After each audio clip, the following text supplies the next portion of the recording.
नमस्कार, आपण पाहत आहात विश्वात्मक लोकस्वामी वार्ता न्यूज।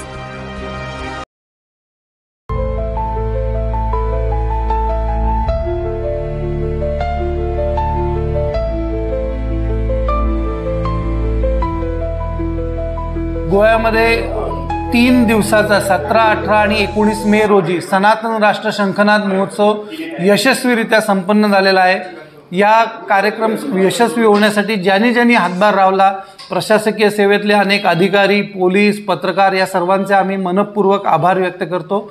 दैदिप्यमान आणि अभूतपूर्व असा कार्यक्रम संपन्न झाला। एकूण 30,000 पेक्षा जास्त जणांची उपस्थिती, अनेक संघटनांचे प्रमुख, भाविक, गोव्याचे स्थानिक नागरिक यांचा या कार्यक्रमाला उपस्थिती लाभली।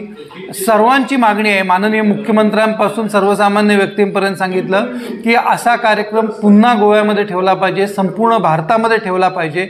अनेक मान्यवर मंडळी या कार्यक्रमाला येऊन गेली, अनेक संत आले। या सर्वांनी या ठिकाणी जे प्रदर्शन लावलेलं होतं त्या ठिकाणी 15 संतांच्या पादुका होत्या किंवा शिवकालीन शस्त्रास्त्रांचं प्रदर्शन होतं किंवा सनातन संस्थेचे जे कार्य झालेलं आहे त्याच्यावरती एक प्रदर्शन होतं। या प्रदर्शनाचा हजारो लोकांनी लाभ घेतला। सर्वांचं या ठिकाणी महाप्रसादाची व्यवस्था ठेवण्यात आलेली होती, ती देखील उत्तमरित्या पार पाडण्यात आली। ही केवळ परमेश्वराची कृपा आहे।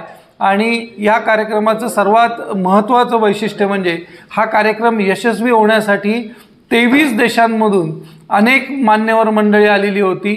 1000 पेक्षा जास्त संघटना उपस्थित होत्या आणि या सर्वांच्या सहकार्यामुळे सनातन राष्ट्राचा खऱ्या अर्थाने शंखनाद गोव्यामधून दुमदुमलेला आहे आणि याचे पडसाद आता संपूर्ण विश्वभरामध्ये निश्चितपणे उमटतील, कारण हे एक प्रकारचं ईश्वरी कार्य आहे आणि सनातन राष्ट्र हा एकमात्र उपाय आहे जो विश्वशांतीचा मार्ग आहे।